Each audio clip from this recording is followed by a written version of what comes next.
A business announcement.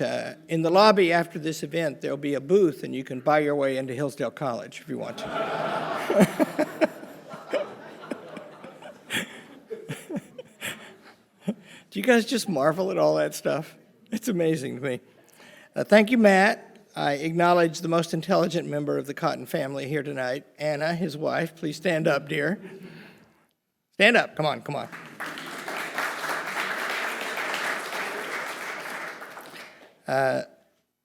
Tom Cotton is from Arkansas, which makes us cousins.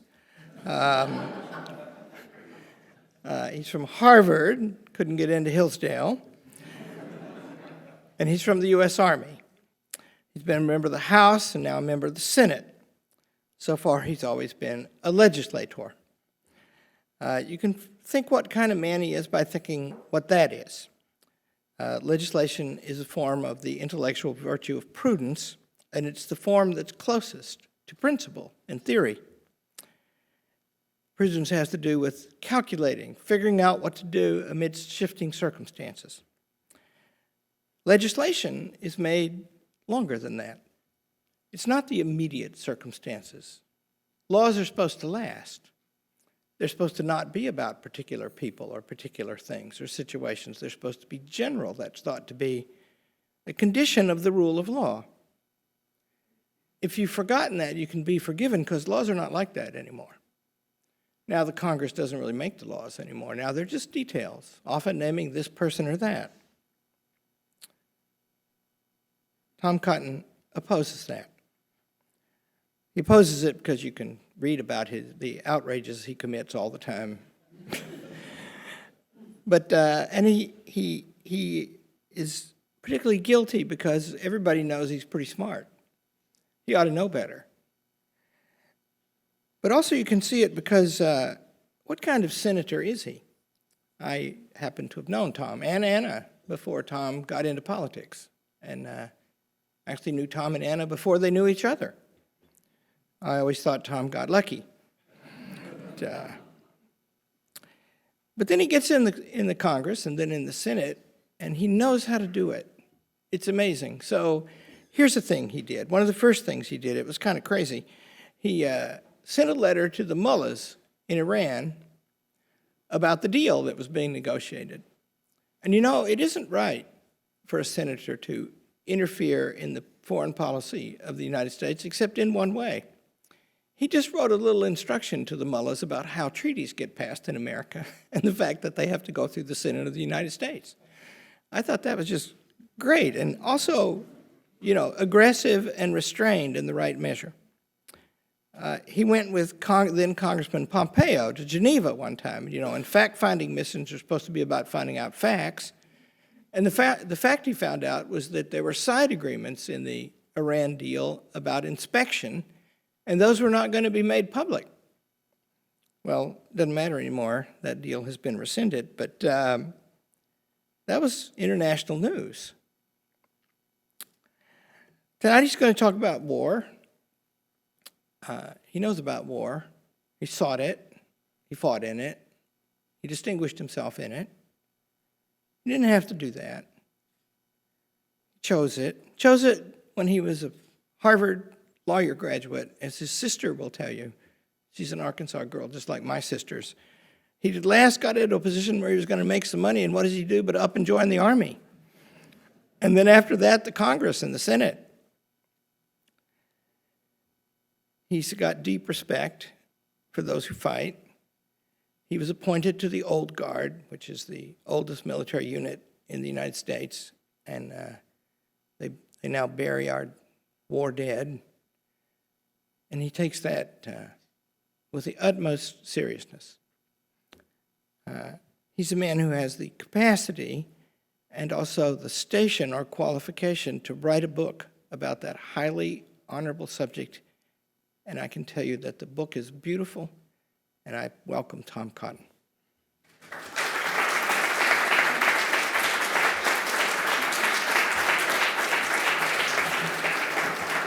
Thank you. Thank you. Larry, thank you very much for that kind introduction. It's good to be back at the Kirby Center. I want to thank Hillsdale College for hosting me in my first public remarks about my new book, Sacred Duty, which is available for pre-order on Amazon.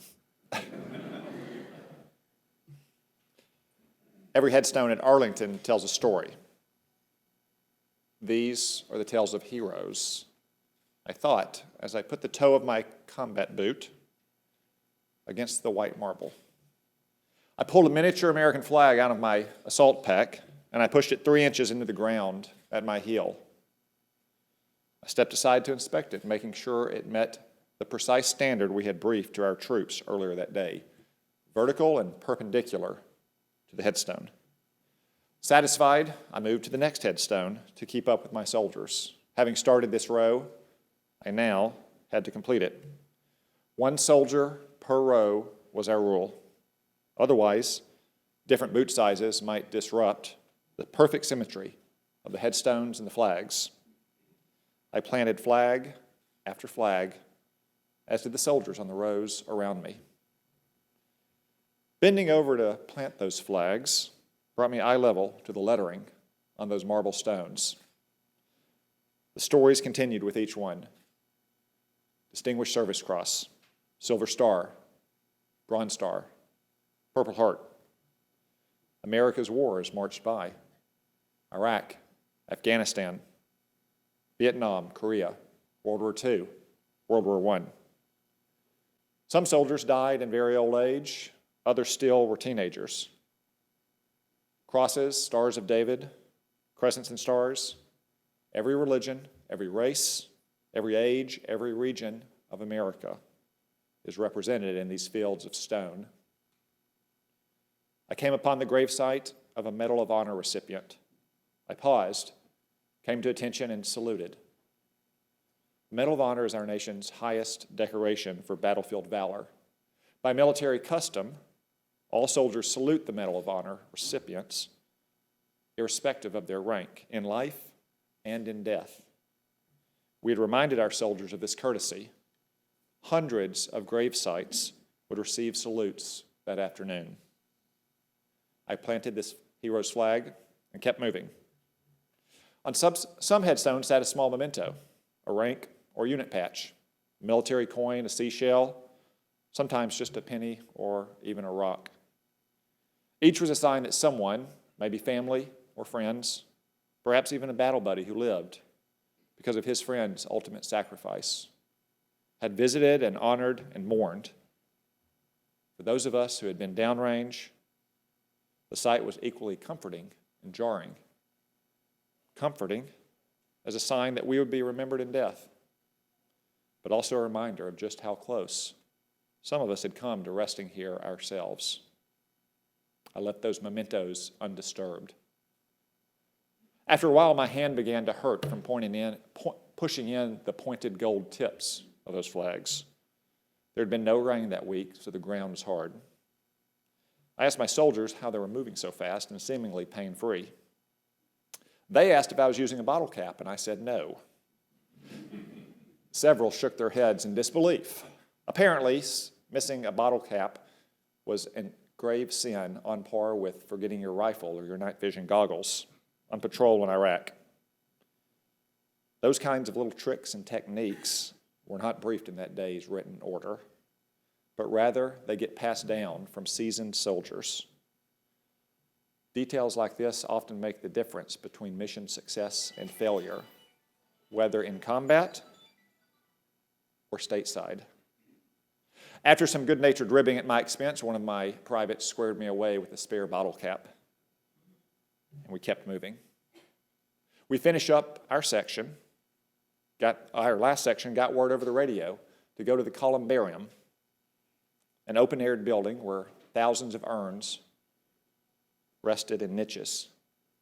Walking down Arlington's leafy avenues, we passed Section 60, where soldiers killed in Iraq and Afghanistan were laid to rest if their families had chosen Arlington as their eternal home.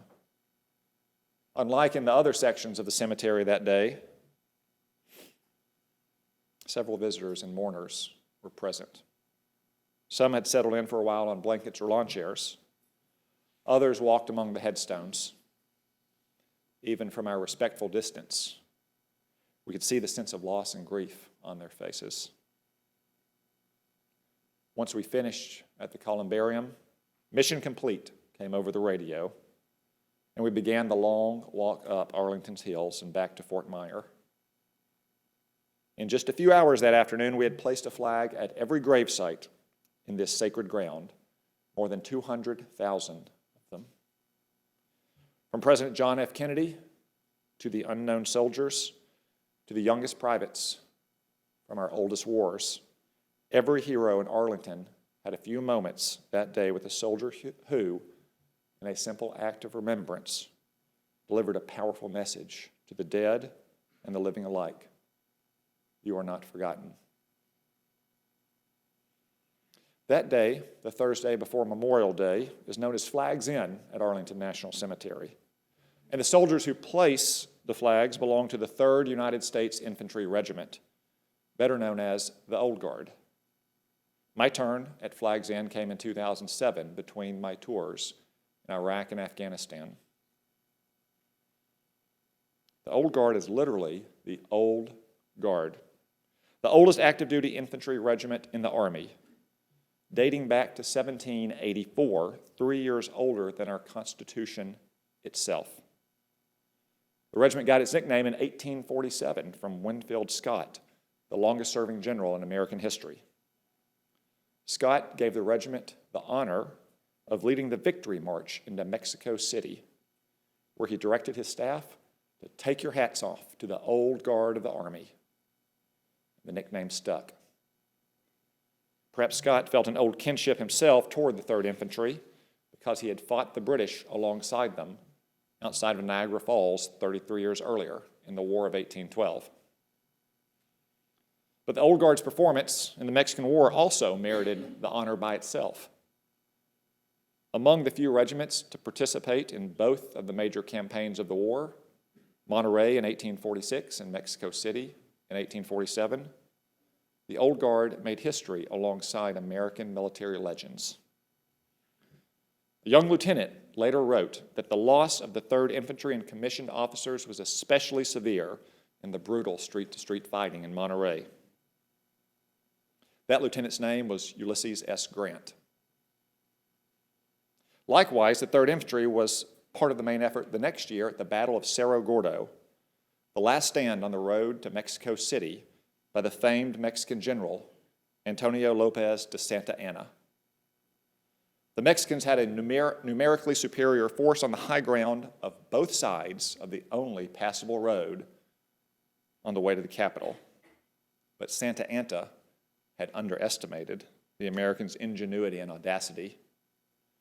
With a young captain of engineers blazing the path, the 3rd Infantry hacked through the jungle and crossed many ravines to attack the Mexicans from their rear, finishing them off with the bayonet charge.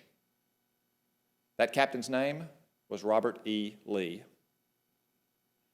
And to this day, across the river, the Old Guard remains the only unit in the Army to march with bayonets fixed to their rifles in honor of their forerunners' bravery at Cerro Gordo.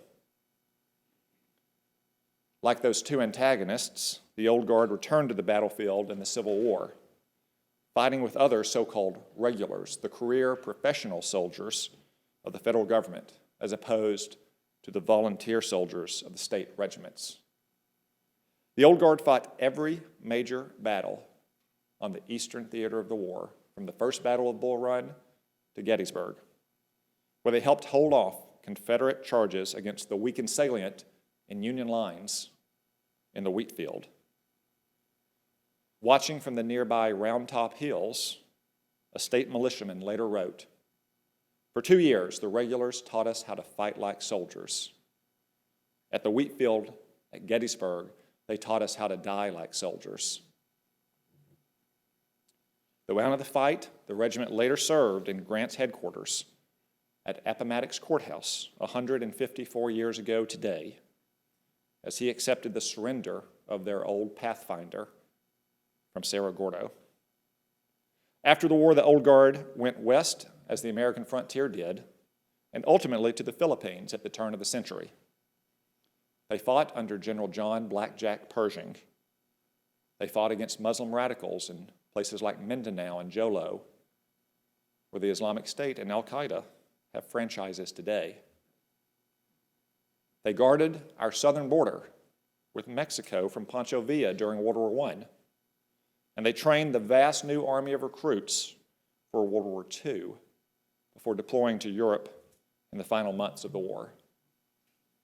When they returned from war, the Army assigned its oldest unit to its most sacred ground, Arlington National Cemetery.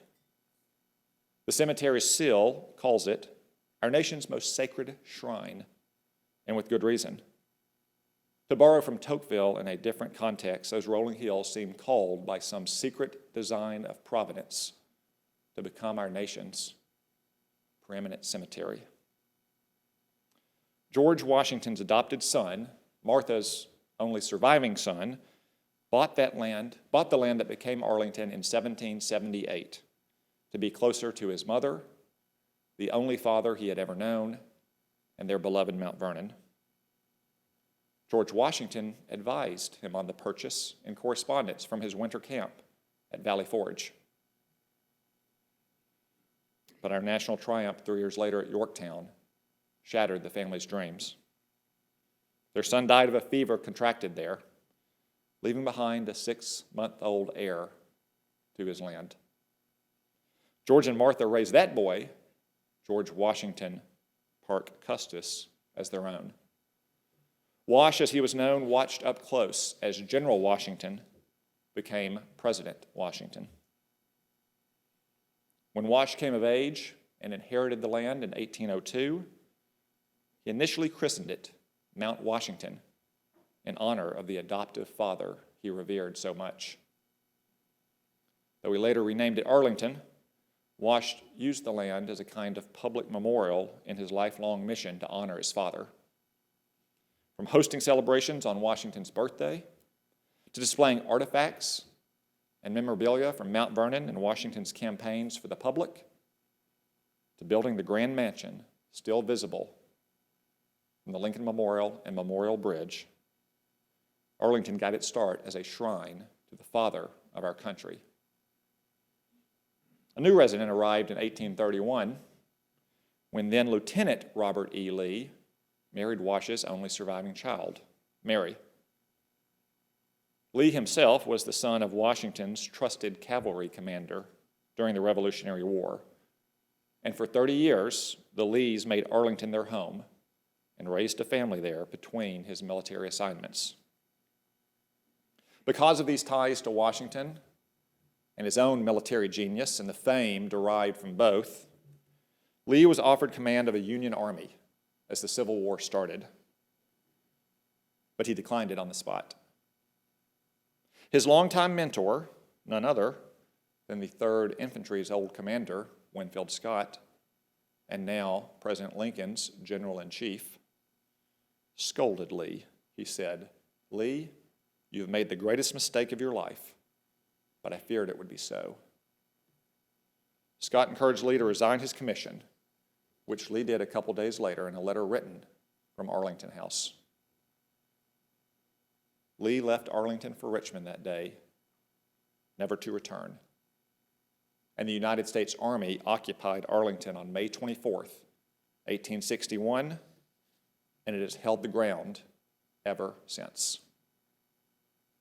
Arlington at first became a military post, key terrain to the defense of the capital.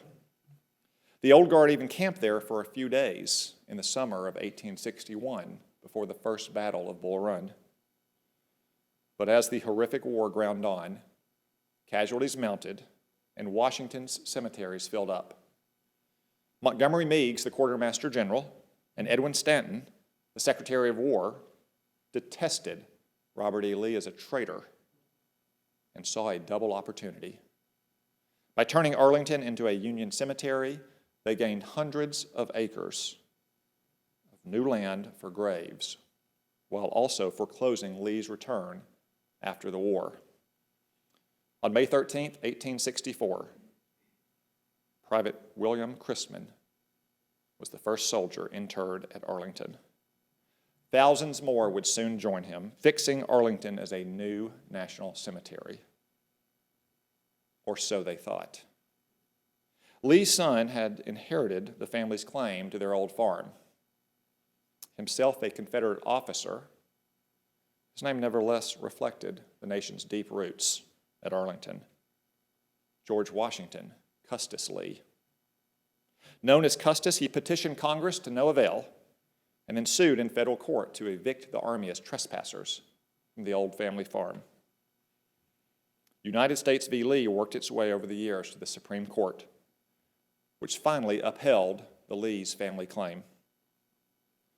But fortunately for the government, for the nation, and for the souls at rest in Arlington, Custis was magnanimous in victory, asking only for just compensation.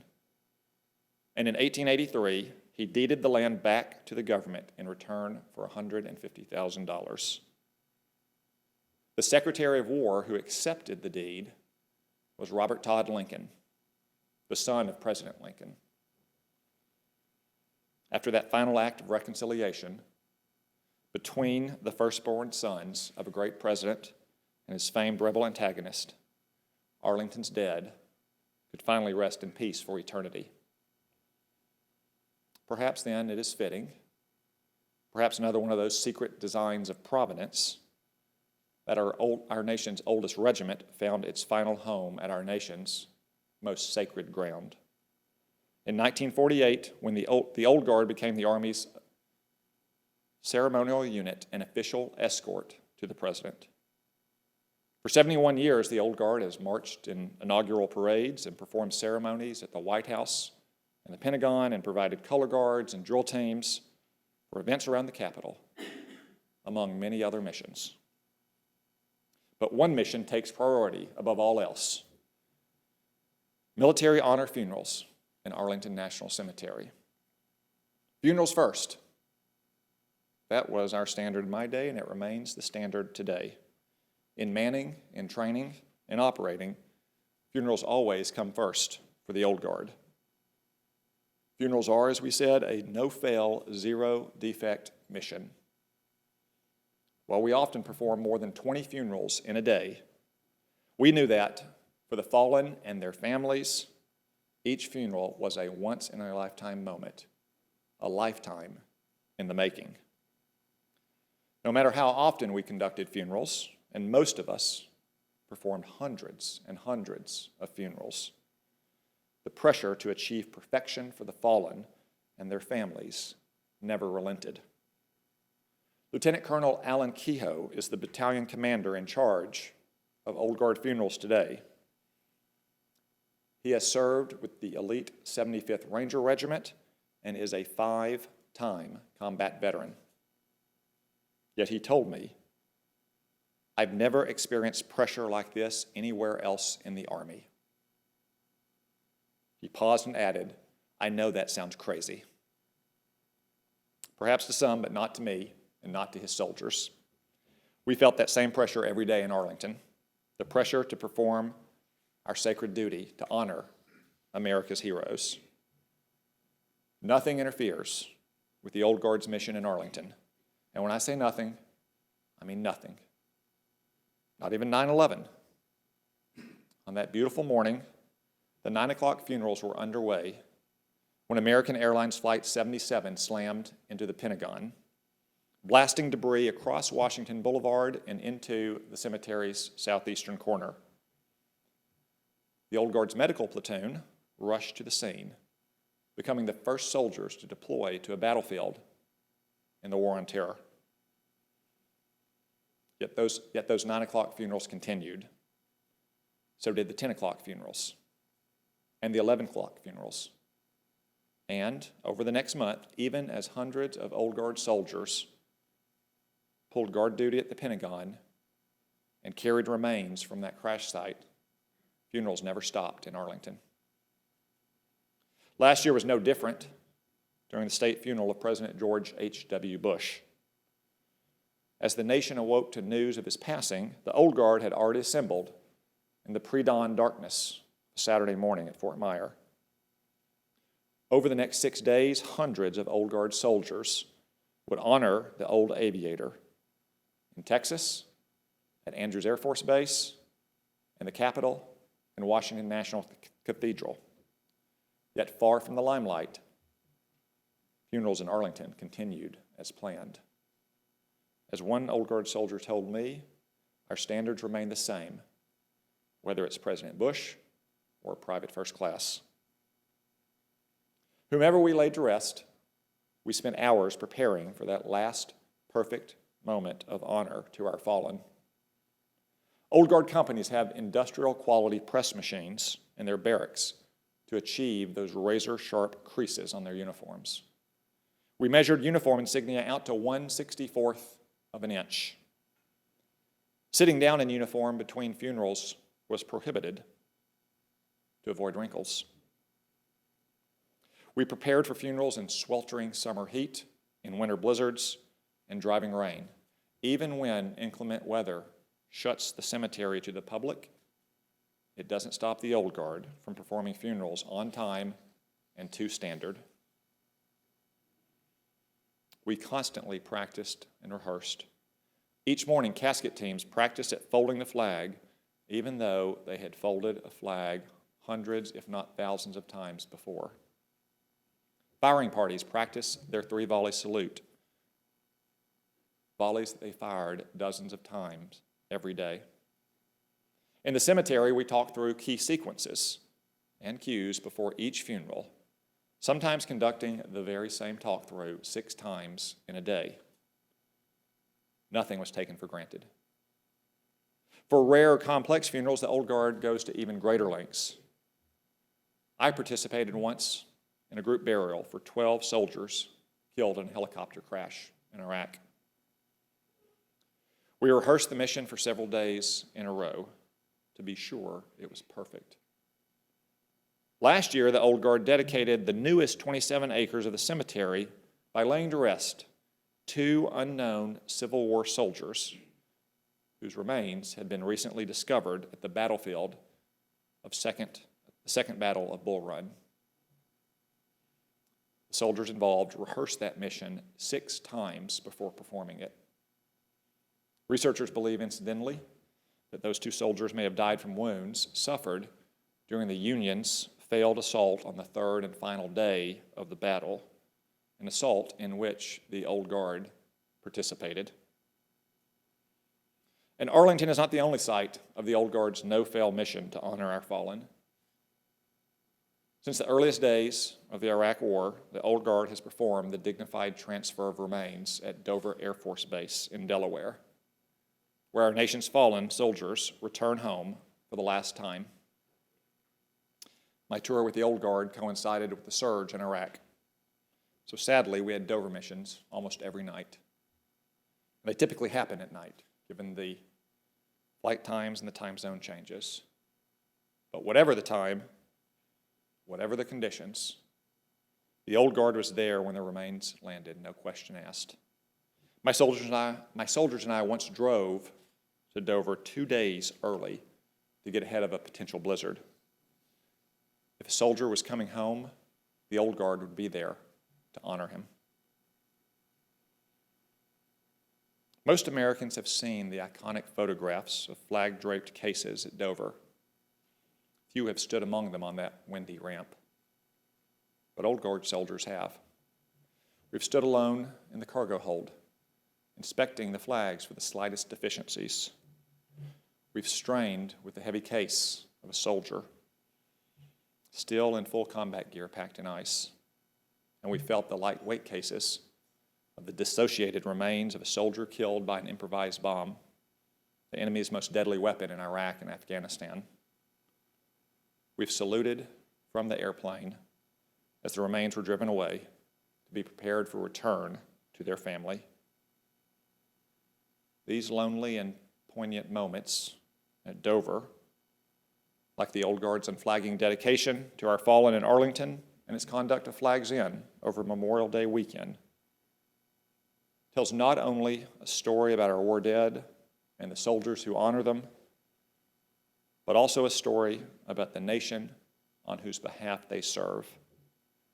We go to the greatest lengths to recover fallen comrades. We honor them in the most precise and exacting ceremonies. We set aside national holidays to remember and celebrate them. We do these things for them, of course, but also for us, the living. Their stories of heroism, of sacrifice, of patriotism reminds us of what is best in ourselves. And they teach our children what is best in America. In doing so, we assure our fighting men and women around the world that they, too, will be remembered in death and their families will be cared for. A mutual pledge that shaped our identity as soldiers and our willingness to fight and, if necessary, to die for our country. It is well that war is so terrible, or we should grow too fond of it, remarked Robert E. Lee as he watched his army slaughter Union troops at Fredericksburg. No one understands that lesson better than the soldiers who have fought our wars on the front lines, and the soldiers who have honored their sacrifices at places like Arlington and Dover. We know that sometimes our nation must wage war to defend all that we hold dear, but we also know the terrible costs inflicted by war. No one summed up better what the old guard of Arlington means for our nation than did Sergeant Major of the Army Dan Daly. He shared a story with me about taking a foreign military leader through Arlington to lay a wreath at the tomb of the unknown soldier. Sergeant Major Daly said, "I was explaining what the old guard does. He was looking out the window at all those headstones. After a long pause, still looking at those headstones, he said, 'Now I know why your soldiers fight so hard. You take better care of your dead than we do our living.'" Thank you.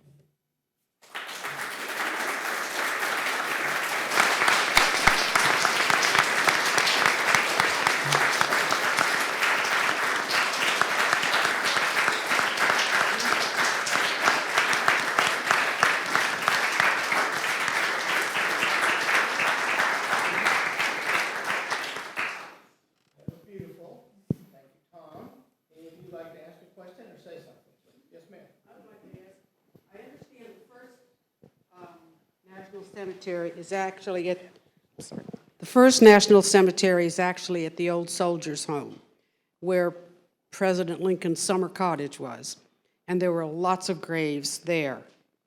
Who made the decision whether somebody was buried there or at Arlington? Yes, ma'am. The old Soldiers' Home up in northwest Washington, Yes. where President Lincoln did go to get away from the summer heat of Washington. Was an early national cemetery. It's also today still part of Flags Inn. The Old Guard sends a detachment of soldiers there on the Thursday before Memorial Day to put flags at every gravesite there as well. It was one of those cemeteries that started to fill up in the Civil War, especially by 1864 when Grant took command of the Army in the East and they began the brutal overland campaign. So Arlington was part of Montgomery Meigs and Edwin Stanton's designs, both to handle the remains that were beginning to stack up in Washington, but also to foreclose Lee's return forever. The government had seized the title of Arlington. They knew, and it turned out to be correct a couple decades later, that their title had a cloud on it and that they were apt to lose in court. But Montgomery Meigs and his aide-de-camps were very clear in their correspondence with each other that they wanted to start burying Union soldiers, not just on Arlington, but specifically in the backyard of Arlington House, on the edge of Mary Custis Lee's garden. So even if the Lees ever claimed legal title back to that land, they would find it inhospitable to live there. Now actually, William Chrisman is not buried in the backyard of Arlington House. He's buried almost as far away as you can get from Arlington House on the northern edge of the cemetery. If you're at Iwo Jima or the Netherlands Caroline, you can actually see his gravesite. The reason for that is the Arlington House was used as a headquarters for several captains of engineers, and when the grave team showed up, They didn't want to have Union soldiers buried in the backyard of their headquarters any more than the Lees would have liked to have them buried in the backyard of their home. So they started sending the remains down to the river for interment. So Montgomery Meade showed up a little while later and realized his orders had been disobeyed, so he personally oversaw the first burials in the backyard, and he also evicted all those captains and replaced them with chaplains. But that goes back to the practical problem that the Quartermaster General had in 1864, what to do with all these remains in Washington when cemeteries were filling up, and his political and legal strategy to try to forever stop the Lee family from reclaiming and returning to Arlington.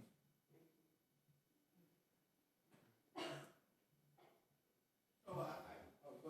I'm going to ask a question. Besides Pierre-L'Enfant, are there any other foreigners buried in the... Say again? Besides Pierre-L'Enfant, are there any other foreigners buried? There are several from many different countries. Not many as famous as L'Enfant, but many allies that have fought with us, particularly in World War I and World War II, have soldiers buried under certain circumstances there. Today, that would be very exceptional, if not require special approval of the President. But there are some foreign soldiers buried there. Larry, you? At the college, we have a professor, Tom Connor, who's a historian, and he's written an authorized history of the Battle Monuments Commission lately. And I've been on a couple of tours of cemeteries in Europe, American and others, and he says something you said, which is that we and the British are better at burying our dead than other nations and caring for their remains. Why do you think that is? I think it's the mark of a civilized people and a free people, that we all fight freely on defense of our freedom and our way of life, that we're not conscripted, we're not forced to fight in that way. There's more danger in front of us than there is behind us, which can't be said for a lot of the world's soldiers. And you know, that's a great book about the Battle Monuments Commission. You know, it's actually a relatively new development in human history that we bring the remains of our soldiers home. In fact, it was only in the Korean War that we had what we called the policy of concurrent return, which soldiers are returned as soon as they perish on the battlefield. In World War I, for instance, you know, soldiers were generally buried where they fell in Europe. It was very controversial in the aftermath of World War I what to do with those soldiers, in no small part because our senior generals and our diplomats didn't want to disinter over 100,000 American soldiers, mostly in France, because France had millions of soldiers who had fallen, and the French public would understandably have told their leaders, if the Americans can disinter their heroes and take them across an ocean, why can't you disinter my son in northern France and bring him home to me in southern France? So the Army and our diplomats opposed disinterring any American soldiers. However, war mothers and war widows protested and lobbied Congress, and as usually happens when veterans and Gold Star families lobby Congress, they won and the generals lost. So we allowed families to make the choice. There's still, I think, about 31,000 Americans left in our European cemeteries that are now superintended by the Battle Monuments Commission. But the rest of them came home. Many of them went to Arlington to include the World War I unknown, the first unknown. The Tomb of the Unknown Soldier was dedicated on Armistice Day, what we now call Veterans Day, in 1921, in an elaborate selection ceremony in France, and then an elaborate ceremony and state funeral here in Washington, D.C. And that was, in fact, modeled on an unknown soldier who was so honored in both the UK and in France the previous year in 1920. Yes, ma'am. I have two questions, or two things I'd like to speak to. Sorry. Some years ago, there was an issue with the headstones showing up broken in streams. Yeah. So I wonder if you could speak to that. And secondly, do you have can you give us some information on how many more can be buried at Arlington? Sure. You're right that the cemetery, which is under the Army's jurisdiction, it's rare in that regard. Most cemeteries are under the VA's Cemetery Administration, has had some troubles in the last 15 years, to include the mislabeling of some grave sites, as well as headstones being discovered in some of the wooded areas and streams and so forth. That was not an Old Guard responsibility. That's a different command within the Army that manages the cemetery. The senior leaders of the cemetery at the time, it was about 10 years ago, were held responsible for that. Many of them were relieved from that command. The Old Guard, though, as often happens, had to deal with the fallout of that. So for several weeks, there was a team of Old Guard soldiers who walked through the cemetery after hours, taking photographs and cataloging every single headstone in the cemetery. And that's why now, if you use the Arlington website or their app to find a headstone, there's a picture of it, and it tells you exactly what section and what grave it is in, because the Old Guard had to deal with although not responsible for the cemetery, had to deal with the fallout of that. That's not uncommon. As I mentioned, the Old Guard deployed to the Pentagon on 9/11, and they stayed there for the next month, helping initially to pull the remains out of the Pentagon and then sorting through all the personal effects. That's because they're really the only large unit of young infantrymen in the nation's capital. To give you a sense of scale, the other four services have ceremonial units as well that perform funerals for their fallen in Arlington. The Old Guard is about 2.5 times those other four services units combined. They also provide contingency protection at big events. So at the State of the Union, they're on alert in full combat gear. If there were another kind of civil disaster or a terrorist attack in Washington like 9/11, they train for that as well. That's one of their third main mission after funerals and after ceremonies. So they often get impressed into duties like that simply because, as I write about in the book, if you'd like to read it, it's the only unit that can provide manpower. There's thousands, real manpower that can get out and do backbreaking labor. There's thousands of troops in Washington, D.C., but they tend to be older colonels and generals or their aides and assistants. So if you want an Army regiment that can do a tough job, the Old Guard's really your only option. Question about the cemetery. So they just added those 27 acres in the northern part of the cemetery. They took that from Fort Myer. Fort Myer and Arlington National Cemetery were part of the same plantation, the old Custis Plantation, as was what we now call George Washington Parkway and Memorial Drive down to the river. The plantation went to the river and included where the Pentagon is as well. That will extend the life of the cemetery out to about the 2040s or 2050s. There are plans underway. Some money has already been appropriated by Congress. More is coming for what is called the southern expansion. That will be down in the vicinity of the Pentagon and the Air Force Memorial, if you're familiar with the area just east of the Sheraton Hotel. That will extend the life of the cemetery into the middle of the next century if we don't fight another major war with large numbers of casualties. It's been a long time in this country's history that we went that long without fighting a major war. And to, give you my own personal experience, when I was at the Old Guard in 2007 and 2008, most of Section 60 was still just an open green field, and today that section is almost completely filled.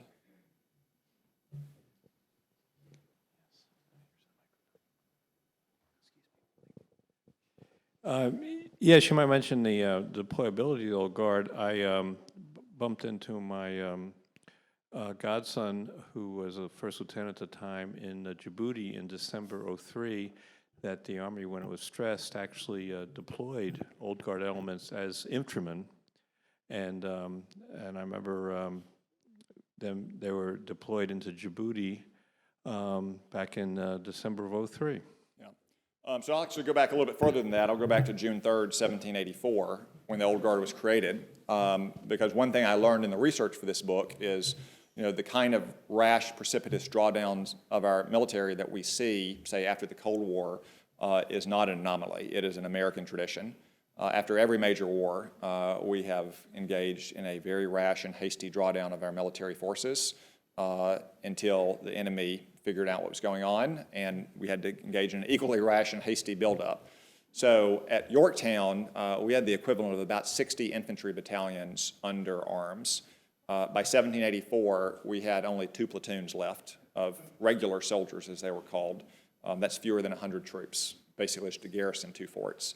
So Congress, as they usually do, came around and realized they had cut too deeply and that the Army needed at least a cadre of professional officers and non-commissioned officers to form the core of an Army, and that's why the Old Guard was created on June 3rd, 1784, as the first American regiment.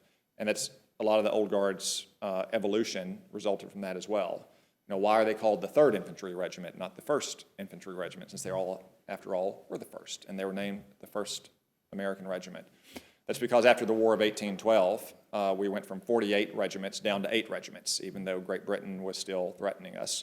And they were rolled into other regiments, and they were all numbered based on the seniority of the colonel in charge of them. So that's why the Old Guard, the oldest unit, is not known as the 1st Infantry Regiment, but the 3rd Infantry Regiment. So this pattern of rapid drawdowns that we then end up paying for, whether in enemy strikes or expensive buildups, goes back to the very beginning of our country and the very beginning of the Old Guard.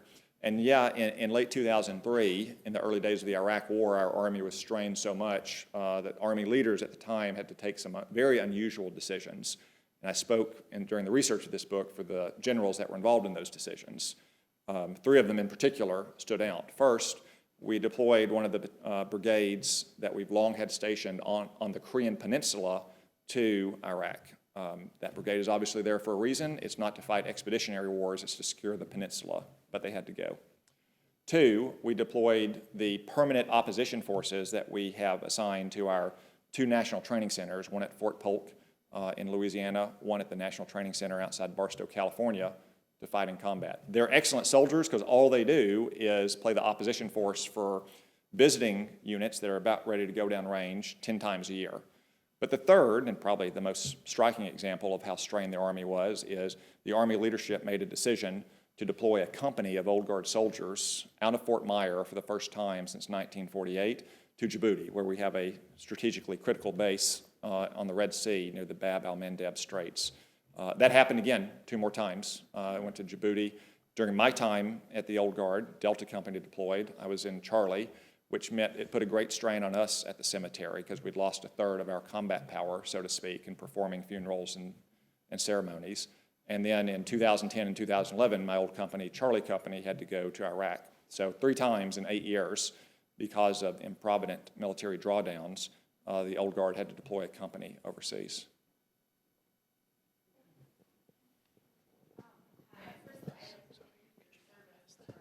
Thank you. And then second, so in December, my family and I had the privilege to go and lay the wreaths on all of the graves at Arlington. And it was very powerful and very humbling to look back and see row after row of these wreaths. And I just wondered if maybe you could speak to the history of that. Sure. So Wreaths Across America is a great event. It's not a government event or an Old Guard event, although many of its soldiers do participate in it. It started with a company in Maine that made a lot of wreaths, and they had surplus wreaths, so they decided the best use for those were to put them on the graves of our fallen heroes. Over time, it became more and more popular. They began to get more corporate contributions to build excess wreaths, not just use surplus wreaths, to the point now that there's a major foundation supporting Wreaths Across America. There's enough resources to put a wreath on every gravesite in Arlington, but it also happens in cemeteries across America. Not at every gravesite, but at our National Cemetery in Little Rock, for instance, we also have people that go out in December and put wreaths at every gravesite. So it is a great tradition, and if you'd like to participate in it, it's open to the general public. It's pretty popular at Arlington. You have to get there early if you want to participate.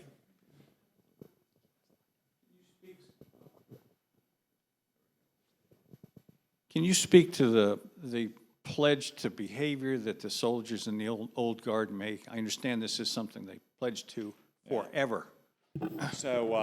So that's largely an internet rumor, I have to confess. And specifically, the rumors are most rampant about the sentinels of the Tomb of the Unknown Soldier. I suspect many of you have been to the tomb and you've seen the changing of the Guard. Many people mistake the tomb platoon as the Old Guard itself. I frequently get asked about guarding the tomb. I never guarded the tomb. I was an officer. They didn't trust officer with such a sensitive duty. Now, to be fair, there have been officers who've been guards at the tomb. In fact, they have a platoon leader today. But it's actually the exact opposite. The tomb platoon is the most distinct, the most separated platoon in the entire Old Guard. They don't do anything else. They don't perform funerals. They don't march in ceremonies. They don't respond to natural disasters or terrorist attacks. The only thing they do is guard the tomb, as we have every minute of every day for 82 years.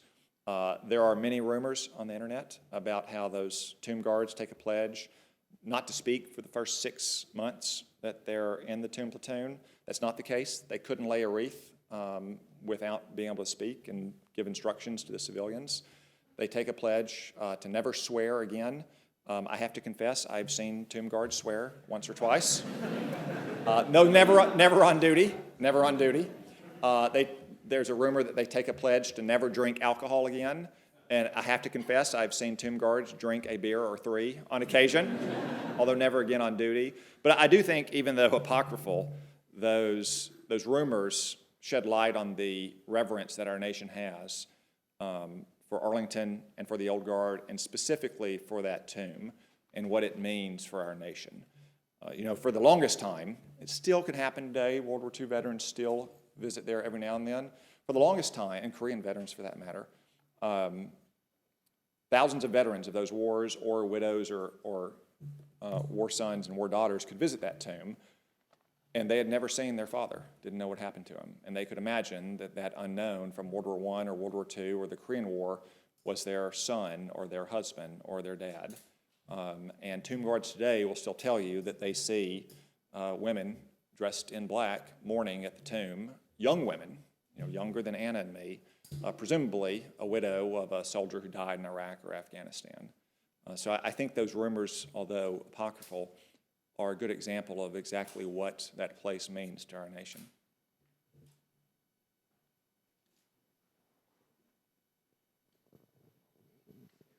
One more question, and then, like I said, since we know the tomb guards drink alcohol now, I know there's a little bit more out there, so I don't want to stand in your way any longer. Thank you for coming out tonight and everything that went into the effort you have here. Do you know what the ages are of the youngest and oldest buried in Arlington? I don't know. It's a good question, and probably a question whose answer could be learned. We buried people, and they still bury people today from World War II. So you're talking in the 90s, if not the hundreds. And I have to imagine that there are teenagers well under the age of 18 who have lied about their age to enlist in old wars so they could go fight.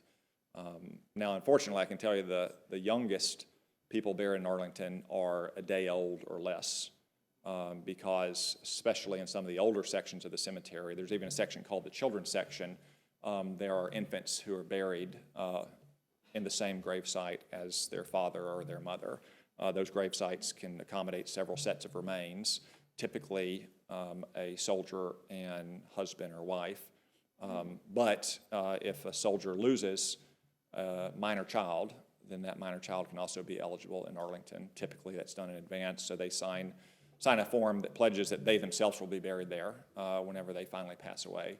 But in the older sections of the cemetery, as I said, there are hundreds and hundreds of headstones that on the back will simply say his son or his daughter, because the child died at childbirth or in their first day without ever receiving a name. And fortunately, there's even, like I said, a section called the children's section next to Fort Myer, in which several dozen young children, up to teenage years, died in I think it was the 1950s from some kind of epidemic that happened in Washington, D.C. They were all the sons and daughters of the soldiers stationed at Fort Myer at the time. Thank you all.